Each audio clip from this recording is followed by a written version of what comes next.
Bro, coba lihat anak-anak muda di sekeliling lo. Banyak banget yang bingung sama hidupnya. Kerjaannya cuma rebahan, gampang galau dan emosional banget. Gue akan share beberapa konsep dari filosofi Stoicism yang bakal bantu lo jadi anak muda yang dewasa, positif, dan tentunya jadi lebih sukses sama hidup lo. Pertama, kerjain. Jangan cuma dipikirin. Yang bikin filsuf Stoicism kayak Epictetus, Marcus Aurelius, dan Seneca beda dari filsuf lainnya.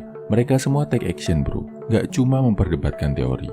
Begitu juga dengan lo sebagai anak muda. Saat banyak anak-anak muda yang cuma bisa galau sambil rebahan mikir masa depan, jadilah pemuda yang beda bro, yang berani take action. Kalau udah nemu solusi yang kira-kira bagus buat hidup lo, segera lakuin, segera kerjain, gak usah kebanyakan overthinking. Kedua, ini ada hubungannya biar lo mau bergerak, gak cuma mikir aja. Seneca bilang, saat bangun, anggaplah hari ini adalah hari terakhir lo hidup. Pola pikir ini bikin lo gak akan nunda-nunda lagi kebaikan yang harus lo lakuin. Kebanyakan anak muda ngerasa hidupnya masih panjang, jadilah mereka buang-buang waktu buat hal-hal yang gak berguna. Kebiasaan ini kebawa sampai tua, akhirnya jadilah mereka cowok yang gak menghargai waktu. Ketiga, makan untuk hidup, bukan hidup untuk makan. Ini kata filsuf Stoicism Musonius Rufus. Intinya, jangan cuma kejar kenikmatan dari makanan. Jangan mendewa-dewakan rasa dan kenikmatan. Jangan cuma makan yang lo suka, tapi makan juga makanan yang memang gizinya diperlukan buat bikin tubuh lo sehat. Kebanyakan orang Indonesia pas udah tua, pas udah penyakitan, baru peduli sama makanan yang dimakan. Kalau lo bisa peduli sama makanan lo sejak muda, lo bakal lebih sehat dari kebanyakan pria di Indonesia. Keempat, gagal itu wajar. Terus-terusan menyesali kegagalan itu bodoh. Belajar dari kegagalan wajib, tapi terus-terusan menyesalinya itu konyol bro. Ini kata Marcus Aurelius, filsuf Stoicism yang juga sekaligus kaisar Romawi. Mumpung masih muda, habiskan jatah gagal lo bro. Latih mental lo biar terbiasa mengalami kegagalan sampai itu jadi hal biasa buat lo. Cowok yang terbiasa gagal, tapi terus mencoba lagi, bakal lebih besar kemungkinan suksesnya di masa depan daripada cowok yang gagal sekali, terus menyesal berlarut-larut, akhirnya takut mencoba lagi. Kadang, satu keberhasilan setelah 10 kali kegagalan udah bisa membuat hidup lo lebih baik bro.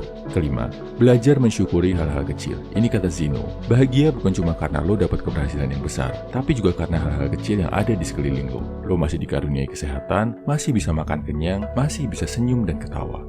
Begitu juga dengan merayakan keberhasilan. Rayakanlah keberhasilan-keberhasilan kecil dalam hidup. Misal, lo udah menepati janji buat olahraga hari ini, udah belajar hal baru, atau bisa bangun lebih pagi. Syukuri dan apresiasi diri lo karena udah melakukan hal ini bro. Ini bakal bikin lo lebih konsisten jadi lebih baik hari demi hari, walaupun cuma dalam satu hal kecil. Keenam, buang gengsi jauh-jauh, jauhi ego dan kebanggaan kosong. Ini kata Epictetus. Kalau sejak muda lo udah gak gengsian, gak malu hidup sederhana, hemat dan secukupnya, gak selalu pengen kelihatan jadi yang paling kaya, paling pintar, paling bener, hidup lo ketika jadi orang dewasa nanti akan tentram bro. Lo gak akan ikut-ikutan persaingan gak sehat antar tetangga, gak gampang tersulut saat debat, gak akan terlalu peduli sama omongan orang lain.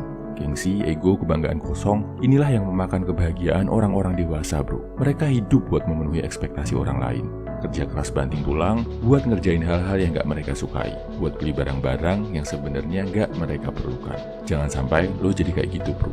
Kesimpulannya, ini 6 prinsip Stoicism yang bisa bikin lo jadi anak muda berkualitas. Pertama, kerjain, jangan cuma dipikirin. Kedua, biar gak nunda-nunda, anggap hari ini adalah hari terakhir lo hidup.